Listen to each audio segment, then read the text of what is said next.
hostels like on the Appalachian Trail, and what can you expect from them when you're staying there? Let's talk it through. This was a question that I got from someone in my comments. I can't remember who it was, so I'm sorry about that. But thank you for the question. And I think it's coming probably from a place of someone who's never stayed in a hostel before. And I'll just say that I didn't stay in a ton of hostels on the AT because I traveled with a trail family for most of the trail. So a lot of times it made more sense for us to get a hotel room and split it. But I did stay at a few hostels on the trail. And I've also stayed at hostels in many other places in my life. I used to do a lot of international traveling. Hostels are a really popular option for young people who are doing that. I've stayed at hostels even in cities in the US like San Francisco and New York. So I do have quite a bit of experience staying at hostels, even if I didn't stay at really that many on the AT.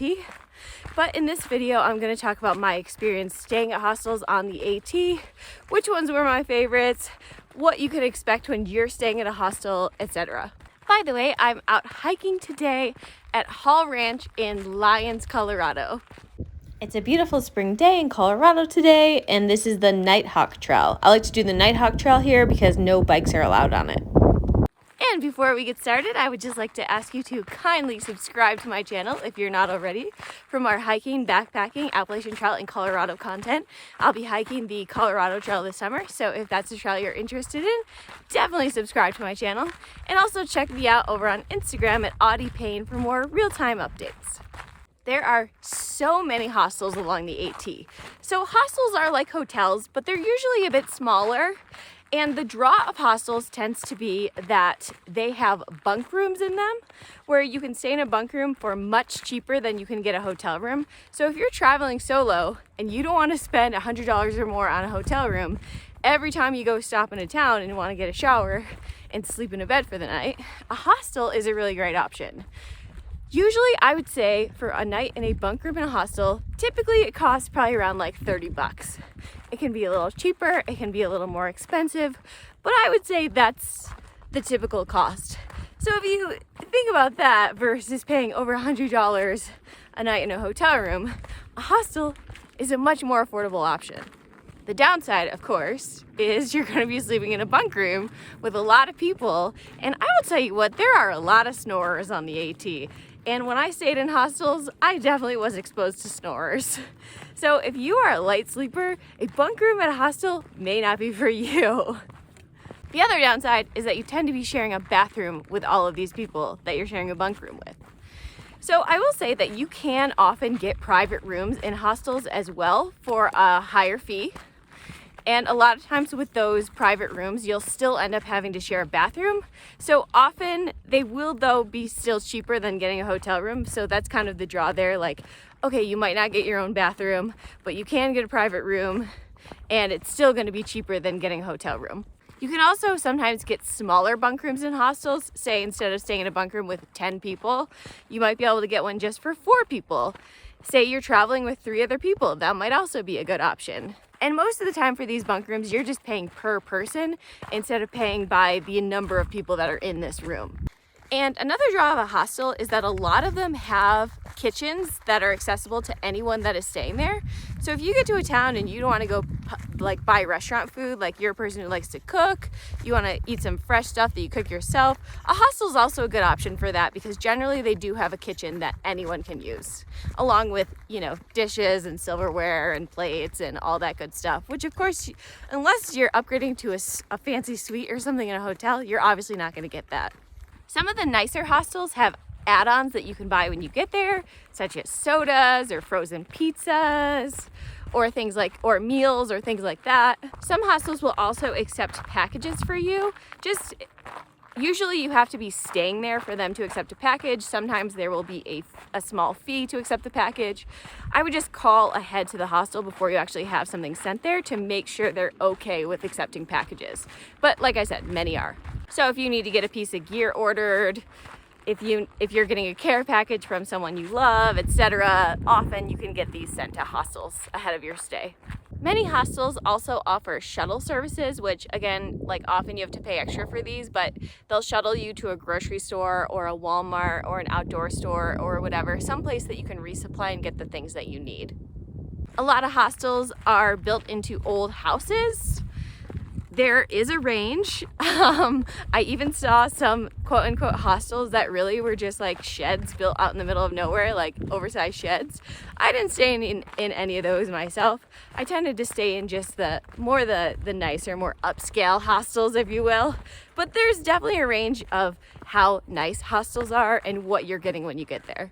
Also, pardon me for looking down while I'm hiking a lot because I'm just looking out for snakes. I feel like it's this trail specifically that I'm on right now, like I know that there are snakes around here and I feel like it's getting to be snake season because it's a pretty beautiful sunny day out right now, so I'm just being cautious. My favorite hostel on the AT, there's no question about what it was. It was Woods Hole Hostel near Parisburg, Virginia. This place is awesome. It's a hostel that's on a working farm run by this woman, Neville, who inherited the farm from her family. She's just freaking awesome. The property is ridiculously beautiful. I stayed in a huge bunkhouse, like right on the farm. The showers, gorgeous. They had town clothes for you when you got there. They gave the option as soon as you arrived to order a smoothie, and they had both vegan and just regular options that had ice cream in them. This was for an extra price, of course, but oh my gosh, it was so delicious, and it was served in a huge mason jar, and it was just, oh my God, it was amazing. And then you also had the option at this one to take part in family meals, which you also paid extra for, and you were also supposed to help make. So I definitely chose to partake in these meals. They were freaking incredible, and it was a lot of fun to be in the kitchen, helping out, just having a job while you were there. And I really felt like it was important to Neville to foster community at this place. Like, you were really asked to help out around, and you were really made to feel welcome. I just loved every minute of it there, and I would love to go back and stay there some other time because it was just freaking awesome. Highly recommend. I also really enjoyed Mountain Harbor Hostel, which is just north of the Rowan Highlands in Tennessee. There was a rumor when I was on trail that Mountain Harbor had the best breakfast on the entire AT. I don't know if that was true because I would say Woods Hole's food was just, oh my gosh, otherworldly. But Mountain Harbor, I did really enjoy the breakfast. It was all you can eat. This was another thing you paid extra for, was the breakfast, but I think it was like 15 bucks. All you can eat, delicious food, really loved it. I was just with two of my family members at this particular hostel, and so we stayed in a bunk room with just the three of us. It was super comfortable. The beds were really nice. The property's really pretty. They had a shuttle where they took us to Walmart or a grocery store or something to do a resupply. There was a creek running through the property where you could soak your feet. Just very nice experience.